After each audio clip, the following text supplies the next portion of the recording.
for this quick media availability. Thank you for setting aside time, Carlos and Ma'am Cynthia. Alam ko, pagod ka na, Carlos, pero nginingitian mo pa rin. I'm seeing many photos of you, syempre.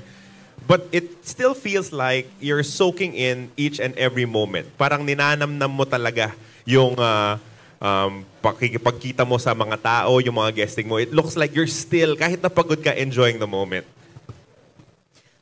Syempre po, minsan lang din po yung Olympics and hindi rin po natin guaranteed na palagi tayo makakapasok sa Olympics. And minsan lang din po maging atleta.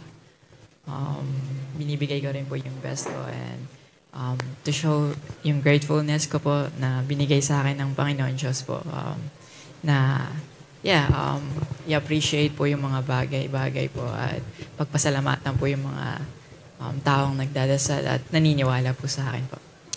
Grabe yung footage and the photos that we saw from the parade. It was grand. The welcome was warm. Parang in your wildest dreams, parang na-realize mo bang posible mangyari yun na kayong mga atletang Pilipino, i-welcome kayo ng ganon kainit habang pumaparada kayo patungo sa Rizal? Hindi rin po kasi nung sa Tokyo Olympics po, ano din po kasi COVID po. Pandemic pa, yeah. Yes po. Wala pong ganong experience. Sobrang parang Manny Pacquiao experience po yung na-experience ko this time. Kaya sobrang grateful po and blessed po talaga. Kasi sa mga long-time fans ng Olympics, huli yata kaming nakakita ng ganong klaseng pagtanggap nung nanalo ng silver si Onyok Velasco back in 1996. May parada rin siya noon. And it appeared like, gano'n din karami yung tao. But I mean, the support for you and your fellow Olympians was just amazing. Ma'am Cynthia, did you see this when you first met Kaloy? Did you imagine that it could be as grand as this? Double Olympic champion and to be received this well by the Filipino people?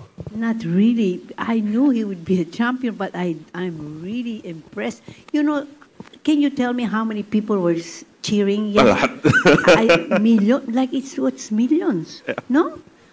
It's impressive, very amazed. I was really amazed. And I'm so happy with all the Filipino people, how they, know what he went through, what we went through for this gold medal. Yeah.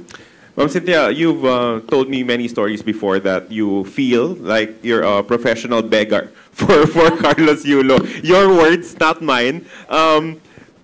Of course, Chairman MVP, our chairman here in our... My hero. Yep. Played a huge role. Our hero, for Carlos Yulo. Can you just tell us how it started, the whole relationship between GAP, your organization, and our chairman, Manny V. Pangilinan? How did it start? Well, it started because we had when I found out that he's really worth putting money on him, because I saw that he could be a champion someday. His coach, the Japanese coach, was going to go abroad already, leave the Philippines, and I knew that they worked together quite well.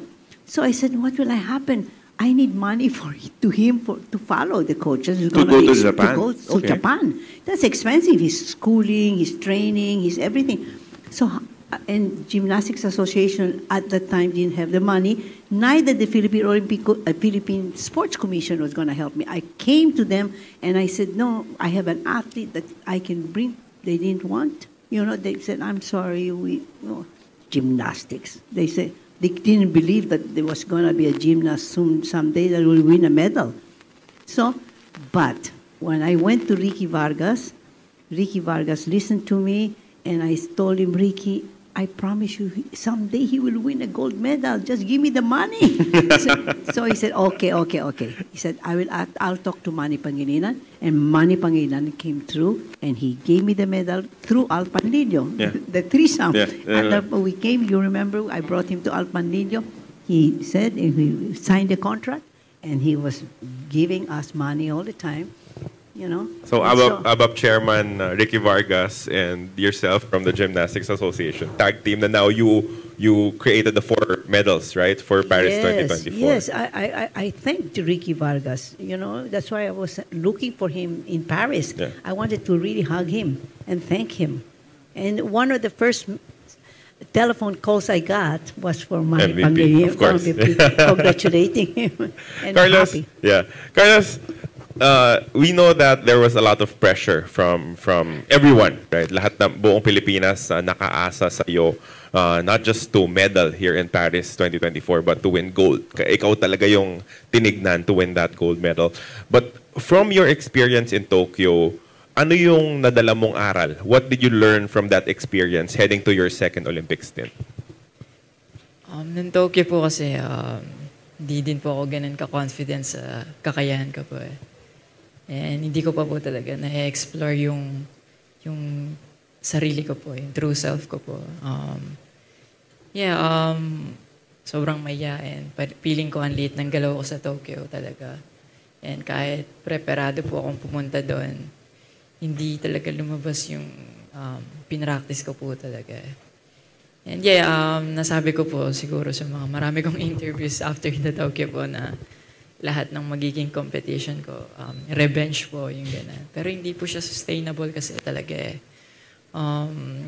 Siguro mga 1-2 competition, worn out na po talaga, nag-fade po talaga. Parang kailangan kong hanapin talaga yung sarili ko, yung sarili kong style, and yung personality ko outside gymnastics din.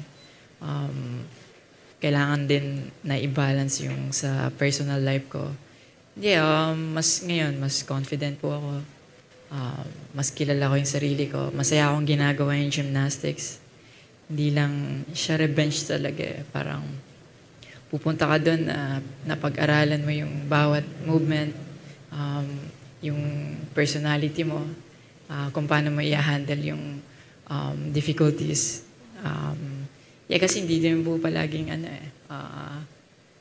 hindi ka palaging magaling eh. Like sa training, doon mo makikita na kahit nagkakamali ka, like na-appreciate mo pa rin yung pagkakamali po ba. Parang doon po talaga ako natuto. Mas positive po ako ngayon, like mentally, physically, and spiritually din po. Mas po talaga eh. Iba yung mas grow po, mas nag-mature po ako nung after po ng Tokyo. Mas kilala mo na yung sarili mo ngayong Paris Yes 2024. Carlos, for the first time ever, yung POC, syempre sa tulong ng Signal TV, were able to sponsor for a camp sa Metz, France. The weightlifters had their spot, the swimmers had their spot, boxers had their own area as well.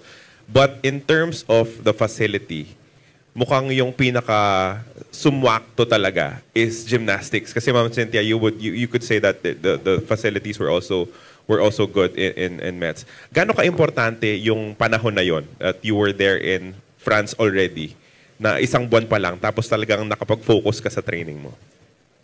Unang-una po yung time po talaga. Nakapag-adjust po ako kasi hindi talaga madali mag-adjust po eh. Inabot po ako ng mga 1.5 linggo po para makapag-adjust po. Sa weather, medyo malamig po kasi nung pumunta po tayo din. And then, yung hinga po talaga, like, nahihirapan ako kasi sa atin po yung hinga po dito na usual po, sobrang init po kasi. And mabigat. Doon po kasi malamig, tapos di sana yung lungs ko. So, kailangan kong makuha po yung tamang hinga niya. Tapos, sa training, nahihirapan din po talaga ako kasi yung adjustment po eh.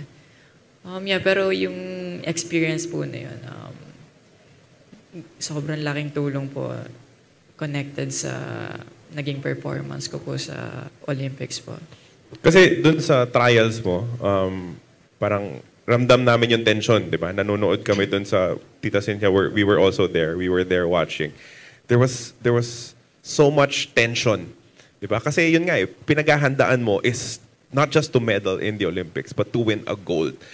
Gano'n naman ka-importante yung energy that was provided by your gymnastics teammates, sila Emma, si Aliyah, tsaka si Levi? Kasi parang sila, they were a fun group, di ba? Parang sama-sama sila. Parang how did they help you also in your training para kahit papaano mabawasan yung tension on your shoulders?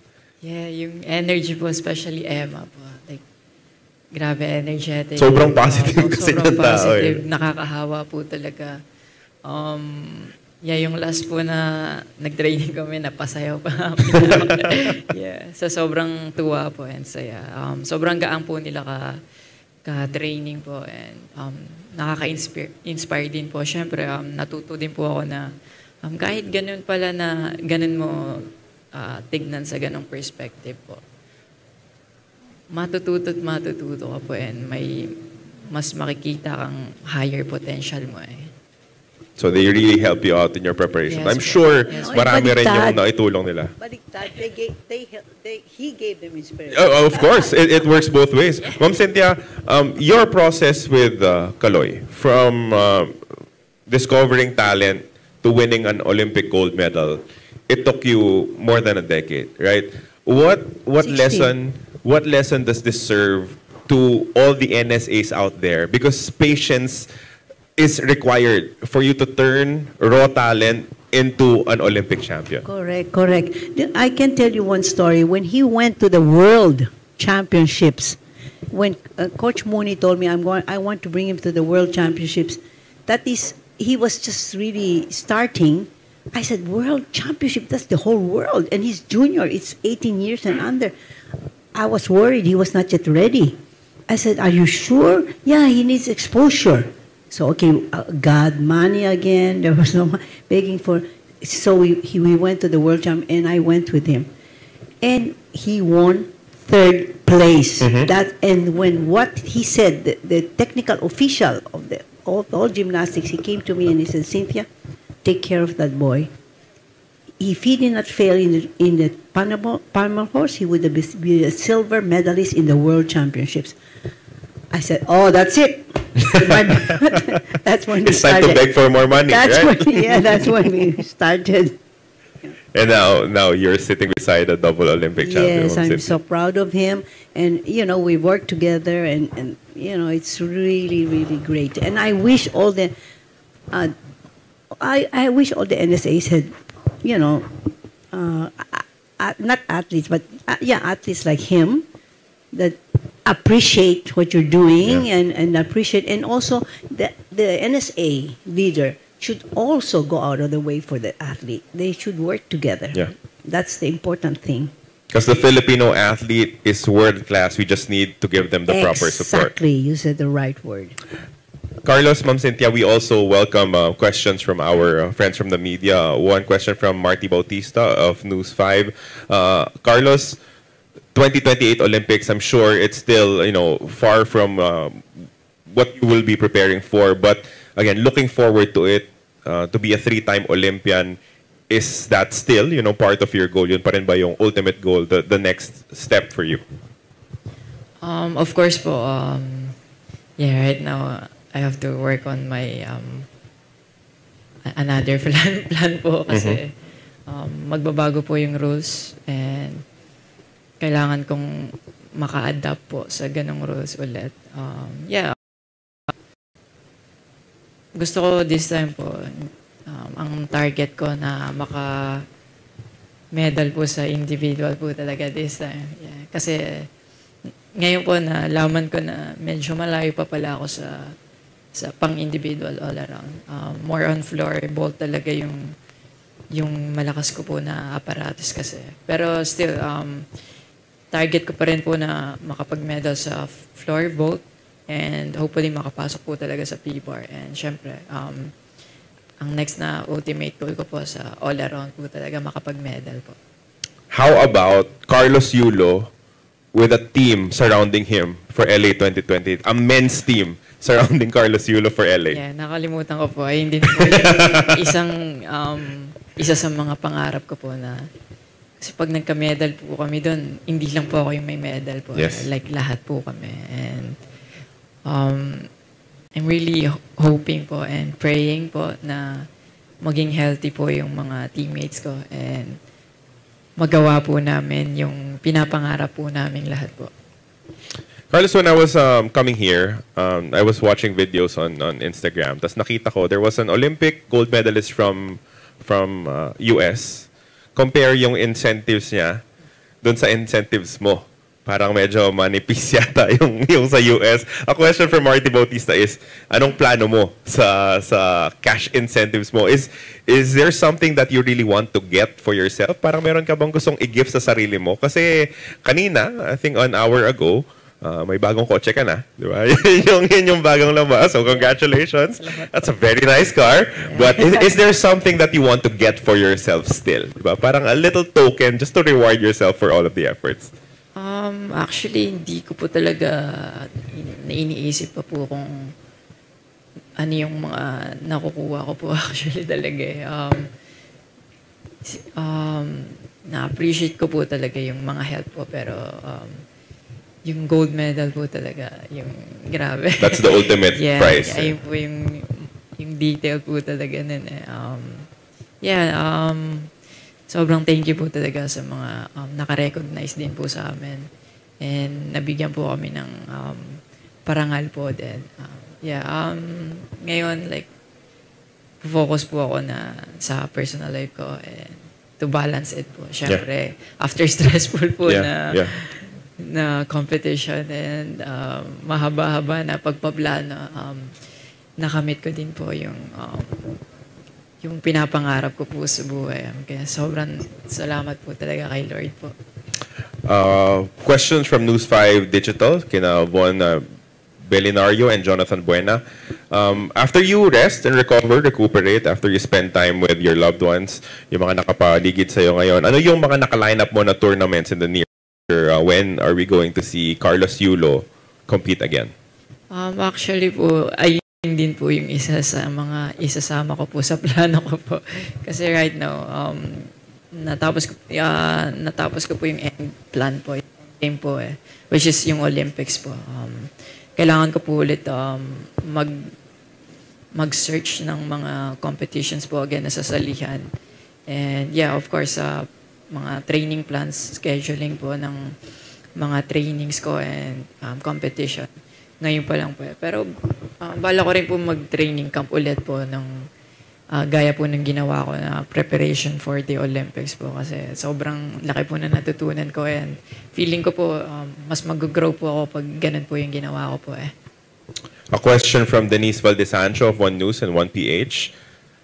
With you winning 2 gold medals and then meron na rin tayong representatives in women's gymnastics, do you think the Philippines can be a powerhouse in the near future? For example, for LA 2028, are you expecting more gymnasts to compete? Kasi Ma'am Cynthia, I think her ultimate goal is to have a team both in men's and women's. Do you see the same? Kaya ba nating maging competitive in a world level in this sport?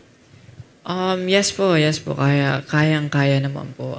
Pero yung realidad lang po ba, medyo mahirap pa rin po talaga makamedal po sa team po eh. Yes, sobrang challenging po noon para sa mga atletang Pilipino, mga gymnast po. Pero other than gymnastics po, I think mas marami po yung magko-compete sa Olympics ng mga Pilipinos po. And sobrang excited na po ako para sa mga iba pa pong mga atleta na magsha-shine sa 2028 po. Question from the Philippine Star, Joey Villar and Ms. Janelle Lozano. Similar question to Marty Bautista. They also want to ask na dahil si Heidelin Diaz, pagkatapos niyang manalo ng gold medal, nag-start siya ng Heidelin Diaz Weightlifting Academy to really help the grassroots. Is this something that you are planning for in the future? Siyempre, nasabi mo naman multiple times that you want to give back to the sport that, made you a double gold medalist. Yes po. Pero this time po, I'm still doing kasi gymnastics po. Ganun pa rin po talaga. Focus po talaga sa gymnastics po muna and after career ko, kasi gusto ko rin po mag-coaching po sa gymnastics and help other kids po. So, hindi ko pa po siya iniisip sa ngayon. Pero sa future, ayun po yung gusto ko pong gawin po. And for all of those companies right now that are showering incentives to not just you but for our other Olympians, do you want them to also be present for other athletes na sumusubok maging Carlos Yulo, sumusubok maging Heidelin Diaz? How do you want to be helped? Diba? Paano pa matutulungan ng private sector yung mga atletang mas bata sa'yo, yung mga katulad mo, who are also looking for them to improve themselves, not just here in the Philippines, but worldwide? Yung help po kasi hindi lang po about sa financial po eh. Marami pong aspects po na pwedeng matulungan po yung mga athletes po talaga. Sa Philippines po siguro, introduce po yung mga sports sa school po talaga. Yeah. Start po later on, kung gusto talaga po nila ituloy yung napili pong sports po ba. Nandiyan naman po yung Philippine Sports Commission and POC po na kaya po mag-accommodate ng mga athletes po. Siguro sa knowledge lang naman po tayo kulang po pagdating sa sports po. Yung mga ganong aspect po talaga yung nakikita ko kung kulang. Kasi sa Japan po, nung nag-training po ako doon, grabe po yung culture ng sport nila. Like, yung paano po ba, kahit manalo, matalo, like, iba-iba po sila ng pinanggagalingan. And iba-iba din po ng goal. Yung iba hanggang college lang, pero grabe yung work ethic nila. So, ayun po, ma-introduce lang po yun sa Philippines. And mas maging open po tayo sa pagdating sa sport. Maraming bata rin po kasing natutulungan pag pumapasok sa sports. Imbes na like, nakatambay po pa. Like, mas lalaro sa gymnastics, sa athletics, basketball. Yung mga ganun po, like, gusto ko po mas i-encourage and mas palawakin pa po yung ganun po. Carlos, you've told this time and again, yung panalo ni Carlos Yulo, panalo ng lahat ng Pilipino. What does this, what message does this give to all the Filipinos out there? Kung hindi man sila atleta, someone who's just an ordinary person, what does your victory, what should it mean to everyone, to every Filipino out there? Para sa akin, hope po talaga yun. Grabe.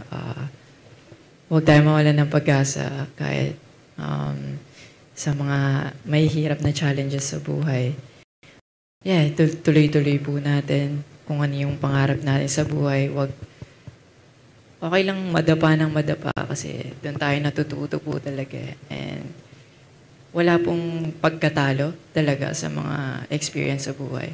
Puro learnings po yung nakukuha natin and na-experience natin. And syempre, palagi pong nagpapasalamat talaga sa Diyos na hindi niya tayo pinapabayaan. Binigyan po tayo ng ganitong talento, ganitong opportunity na ipakita sa buong mundo na may kakayahan ka and syempre may talento ka, pwede kang maka-inspire ng ibang tao. Yung ganun po yung pinaka-message ko na hope po talaga yung sinasabi ko na ang panalo ko ay panalo nating lahat po. Carlos Yulo, thank you for the time. Salamat po. Maraming salamat. Once again, your double gold medalist from Paris 2024, Carlos, the Golden Boy, Yulo. At dyan po magwawakas itong maliit na press conference for everyone dito po sa Media Quest, Signal TV, TV5, and Pilipinas Live. We do thank you for joining us. Thank you, Ma'am Cynthia Carrion, for joining us as well. Good afternoon, everyone, and we'll see you next time. Once again, everyone, hey!